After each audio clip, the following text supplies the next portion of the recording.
इस्लाम में सबसे बुरी चीज़ों और हराम चीज़ों के अंदर अगर मान लो कोई है तो वो है ब्याज लेना, सूद लेना। जी हाँ, किसी से भी, किसी मजबूर से ब्याज और सूद देना। यहाँ तक कि अगर कोई ब्याज लेता है तो वो इस्लाम से खारिज माना जाएगा। वो ब्याज खाता है तो मतलब ये है कि पखाना खाने के बराबर माना जाता है इस्लाम के अंदर। मतलब सीधी सी बात है कि अगर सबसे ज़्यादा बुरा माना गया है तो ब्याज खाना इस्लाम के अंदर किसी मुसलमान के लिए ये सबसे बुरा है।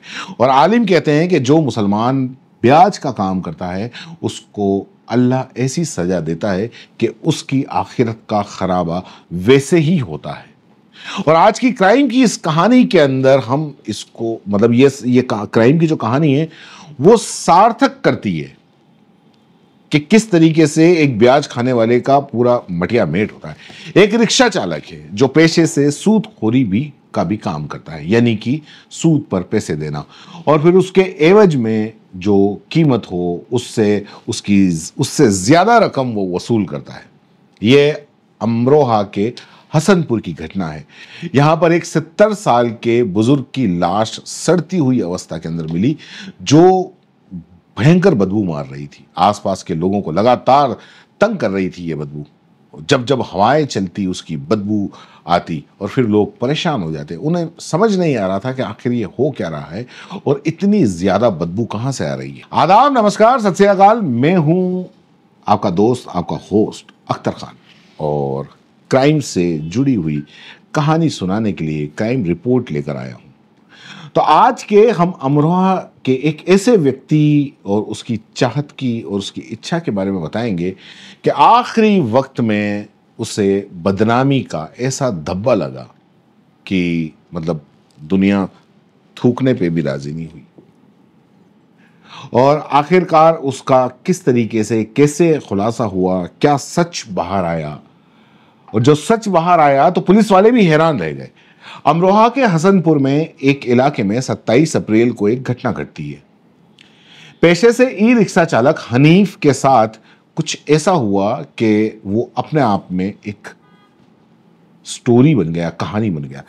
दरअसल कुछ महीने पहले एक शमशेर खान नाम का युवक हनीफ खान के पास में पहुंचता है और वो अपनी पत्नी के साथ में वहां पर जाता है, क्योंकि जो हनीफ खान है वो 70 साल का बूढ़ा है, लेकिन वो ब्याज पे पैसे देने का काम करता है। और ब्याज पे जिसको भी पैसे देता है उसके बदले में वो उससे ब्याज सहित रकम लेता है और कुछ गिरवे वगैरह देता है। तो हनीफ को कुछ काम होगा या कुछ मजबूरी होगी, क्योंकि कोई भी बंदा जब ब्याज का पैसा लेता है तो वो मजबूरी में लेता है, कोई शौक में नहीं लेता। तो अपनी पत्नी के साथ में जो शमशेर खान है वो हनीफ के यहाँ पर पहुँचता है और हनीफ से वो 25,000 रुपये ब्याज पे मांगता है। वो बाइक और कुछ सामान है वो गिरवी रखता है और 25,000 रुपये उससे लेता है।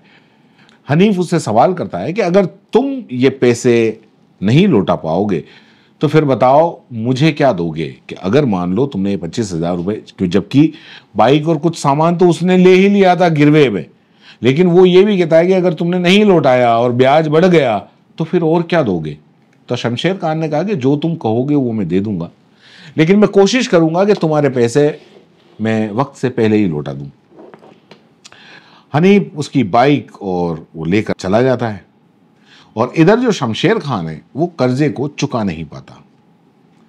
और जो खबर है उसके मुताबिक करीब 250 रुपये रोज के हिसाब से वो जो 25,000 की जो रकम मिली थी, हनीफ वो पैसे दे नहीं पाता है।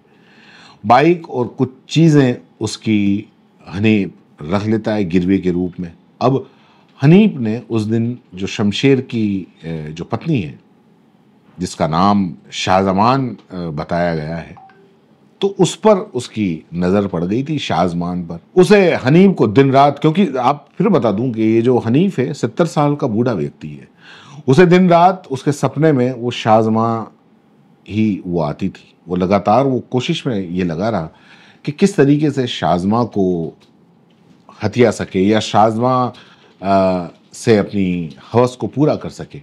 इसके लिए उसने पुरजोर कोशिश की। हनीफ को कई बार वो कॉल करता, हनीफ के बहाने उसकी बीवी को कॉल करता, उससे बात करता और फ़ोन करके वो बातें करने लगता है। धीरे धीरे उसने मतलब कहा कि अगर तुम पैसे नहीं चुका पा रहे हो तो उस अलग अलग तरीके की वो डिमांड करने लगा। 27 अप्रैल को हनीफ को वो अपने घर पे बुलाता है। घर पे बुलाने के बाद में कहता है कि तुम अपनी पत्नी के साथ भी आना, मिल बैठ के बात करेंगे, कोई रास्ता निकालेंगे कि तुम इस कर्जे से किस तरीके से खत्म किए, मतलब तुम्हारा कर्जा खत्म हो सके। हनीफ पहुंचता है तो अभी तक जो हनीफ रिपोर्ट आई उसके मुताबिक हनीफ जैसे ही शमशेर खान की मुलाकात होती है तो वो कहता है कि अपनी पत्नी को कुछ टाइम के लिए बाहर छोड़ो, मेरे साथ अंदर कमरे में चलो, अपन कुछ बातचीत कर लेते हैं, कुछ ऐसा रास्ता निकालते हैं कि तुम्हें पैसा भी नहीं देना पड़े और बाकायदा तुम अपनी चीज़ें भी लेकर जा सको। शमशेर के लिए ये किसी ऑफर से कम नहीं था भाई कि यार बड़ी अच्छी बात है, कोई ऐसा बिना पैसा दिए ऐसा कोई रास्ता निकल जाए तो बात ही क्या है। उसने सोचा कि हो सकता है कोई ऐसा काम हो जो ये मुझे करने के लिए कहे, कर देंगे, क्या फ़र्क पड़ता है, और हो सकता है ऐसा रास्ता निकाल दे कि रकम लौटानी नहीं पड़े।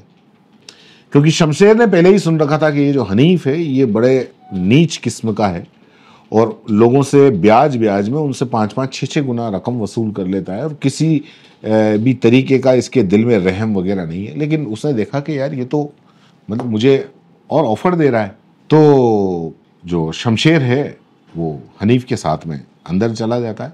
शमशेर भी सोचता है कि चलो ठीक है, कमरे में जाकर दोनों बैठते हैं, हो सकता है कुछ बात है। आधे घंटे के आसपास शमशेर और हनीफ के बीच में बात चलती है और आधे घंटे के बाद में शमशेर कमरे से बाहर निकलता है। उसकी पत्नी पूछती है क्या बातचीत हुई, तो पहले तो वो उसकी पत्नी को कहता है कि नहीं ऐसी कोई बातचीत हुई, लेकिन क्योंकि वो कमरे से एकदम जल्दी जल्दी में बाहर आया था तो वो पत्नी बड़ी एकदम कि बताओ तो सही क्या बातचीत हुई। जब पत्नी नहीं मानती है तो वो कहता है कि चलो ठीक है तुम भी कमरे में चलो, और वो कमरे में लेकर जाता है। कमरे में कुछ समय दोनों कमरे के अंदर ही होते हैं, उसके बाद में चुपचाप दोनों बाहर निकल जाते हैं और अपने घर रवाना हो जाते हैं। और हनीफ ने जिस तरीके का ऑफर दिया था उसके मुताबिक ही मोटरसाइकिल और जो सामान है वो जो गिरवे रखा हुआ था उसको लेकर वो अपने घर चले जाते हैं। अब सवाल सबसे बड़ा ये है कि आखिर उस कमरे में ऐसा क्या हुआ, जो ऑफर दिया गया था क्या वो ऑफर पूरा हो गया। लेकिन 3 से 4 दिन हो जाते हैं और 3 से 4 दिन के बाद में लोगों को हनीफ के घर में से बदबू आती है और जो लाश है वो हनीफ के कमरे के अंदर बेड के नीचे उसकी खुद की लाश मिलती है। जो बॉक्स वाला बेड होता है आमतौर पर तो वो मतलब वो शव उसके अंदर पड़ा हुआ था, वो सड़ने लगता है। आसपास के लोगों को उस तक बदबू थी वो पहुंच जाती है और परेशान हो जाते हैं। वो सोचते हैं कि आखिर बदबू कहाँ से आ रही है, किसकी है, ये किसी जानवर की हो सकती है, किसी चीज़ की हो सकती है जो बदबू आ रही है। तो धीरे धीरे वहाँ वो पहुँचते हैं। बाद में उन्हें ऐसा लगता है कि कमरा बंद है और खुल भी नहीं रहा। तब वो पुलिस वालों को फ़ोन करते हैं और पुलिस वाले आते हैं, ताला तोड़ा जाता है और उसके बाद में जब अंदर में घर में घुसा जाता है तो बहुत तेज़ बदबू आती है। लोग परेशान होकर बाहर चले जाते हैं और फिर उस बॉक्स को खोला जाता है। बॉक्स के अंदर मिलता है हनीफ का शव। तब आखिर सवाल ये है कि हनीफ के साथ में ऐसा क्या हुआ उस कमरे में, और शाज़मा और शमशेर दोनों घुसे थे और दोनों ने आखिर ऐसा क्या किया और ये क्यों हुआ। इसका जवाब खुद शमशेर और उसकी पत्नी शाज़मा ने दिया। शमशेर का आरोप है कि जब मैं कमरे में गया तो उसने कहा गया कि एक काम करो, तुम अपनी पत्नी को मुझे 30 दिन के लिए दे दो, पूरे 1 महीने के लिए, और उसके बदले में तुम्हारा कर्जा और उसका ब्याज जो है वो माफ़ कर दूंगा। और वैसे भी तुम्हारे पास कर्जा इतना हो चुका है, मोटरसाइकिल की कीमत भी कम पड़ जाएगी और जो सामान अलग से जो तुमने रखा है वो तो अलग ही है, स्टैंप है। मतलब एक तरीके से आप सोचो कि क्या होगा तुम्हारा अगर तुमको ये सब चुकाना पड़ गया और जिस पे तुमने साइन कर रखे। शमशेर ने जैसे ही सुना कि अपनी पत्नी को मेरे पास में रख दो तो उसका ब्लड प्रेशर बहुत हाई हो गया। वो सोचता है कि इसने मेरी बीवी के बारे में ऐसा कैसे बोल दिया और मैं अपनी बीवी को गिरवे रख दूं, इसने आखिर क्या समझ के मुझे बोला। वो अपना आपा खो बैठता है और दूसरी तरफ जो हनीफ की तरफ से लगातार ये कहा जा रहा था कि तुम तुम्हारी बीवी है, उसको मुझे दे दो यार, क्या कर्जा, कर्जे वर्जे का क्या है, कर्जा माफ़ कर देंगे, छोड़ो पैसे वैसे, लेकिन 1 महीना अपनी बीवी को मेरे पास में छोड़ दो। इससे अच्छा ऑफर तुमको नहीं मिल सकता, और कहीं भी तुम जाओगे इतना पैसा नहीं मिलेगा, मैं तुम्हें ये ऑफर दे रहा हूँ। ये काफ़ी चौंकाने वाली बात थी कि एक 70 साल का बूढ़ा हनीफ इस तरीके की बातचीत कर रहा था, और ये आरोप सच है तो 70 साल का वो था, और बगल में उसके एक मफलर टाइप कुछ गमछा वगैरह कुछ पड़ा हुआ था। शमशेर अपना आपा खो बैठता है और उस गमछे को उठाता है और तुरंत हनीफ का गला दबाकर वो हत्या कर देता है। उसके बाद में वो जल्दी जल्दी तुरंत बाहर आ जाता है, अपनी पत्नी को लेकर आता है, और जब वो पत्नी नहीं मानती है तो फिर अंदर उसको बताता है, और बताता है कि इसने इस तरीके से किया था, इसलिए मैंने इसको मार दिया। उसकी पत्नी और शमशेर दोनों मिलकर लाश को ठिकाने लगाते हैं, और बड़ी चालाकी से उसने ये सब कुछ करके वो अपनी मोटरसाइकिल और अपना सामान जो है, जो उन्होंने दे रखा था, वो सब लेकर फरार हो जाते हैं। और ऐसा लगता है कि अगर वो बेड के बॉक्स के अंदर वो छुपा देते हैं कि घटना का खुलासा नहीं होगा और पुलिस नहीं पकड़ पाएगी, लेकिन और हम दोनों बच जाएंगे। लेकिन जब घटना तक पुलिस पहुंचती है और उस स्थान तक पहुंचती है तो उसके बाद में आसपास के सीसीटीवी को तलाशा जाता है, जिसमें यही पति पत्नी घर के अंदर घुसते हुए नजर आते हैं, और उसके बाद में इन दोनों की तलाश की जाती है, दोनों को गिरफ्तार कर लिया जाता है। और जब पुलिस वाले पूछताछ करते हैं तो फिर ये सारी बातें सब कुछ खुलकर सामने आता है। जो एसपी आनंद हैं वो उन्होंने ये सारी की सारी जानकारी दी है। उन्होंने बताया कि किस तरीके से इसने हनीफ ने ऑफर किया था। और तो कुल मिला के इस कहानी से ये एक बात बिल्कुल साफ है कि इंसान की हवस, इंसान की गंदी सोच, गंदी नीयत उसकी जान की कीमत पर भारी पड़ जाती है।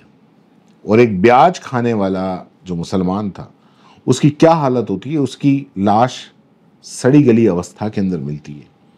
और 70 साल का एक व्यक्ति अगर इस तरीके की सोच रखे तो शायद ये अपने आप में बहुत हैरानी की बात है। आमतौर पर ऐसी घटनाएं जो हैं वो ब्रिटिश काल के अंदर हुआ करती थी। उस वक्त सूद के बदले औरतों की डिमांड की जाती थी, और इसी तरीके से फिर जब एक ज़माना ब्रिटिश काल के बाद में आया तो कुछ ऐसे ही हुआ करता था कि जिनके पास में ज़मीनें ज़्यादा हुआ करती थी, आप मतलब कह सकते हैं कि ज़मींदार हैं, तो वो भी जब कर्ज किसान नहीं चुका पाते तब वो इस तरीके की बात करते थे कि वो किसानों को कहते अपनी बहन, अपनी बेटियों, अपनी बीवियों को के बदले मैं तुम्हारा कर्ज लगान सब कुछ माफ़ कर दूंगा। कई बार ऐसी घटनाएं हमें सुनने को मिलती थी, और कई बार अब ऐसी भी सुनने को मिलती हैं कि जो अधिकारी होते हैं, जो ऑफिसर्स होते हैं, जो कुछ रैंक पे पद पर बैठे हुए होते हैं, उनकी तरफ से भी इस तरह की डिमांड की जाती है। इतनी घटिया सोच लेकर लोग समाज में किस तरीके से चलते हैं, ये सबके सामने खुद को किस तरीके से पेश करते हैं जैसे उन्होंने कुछ किया ही ना हो।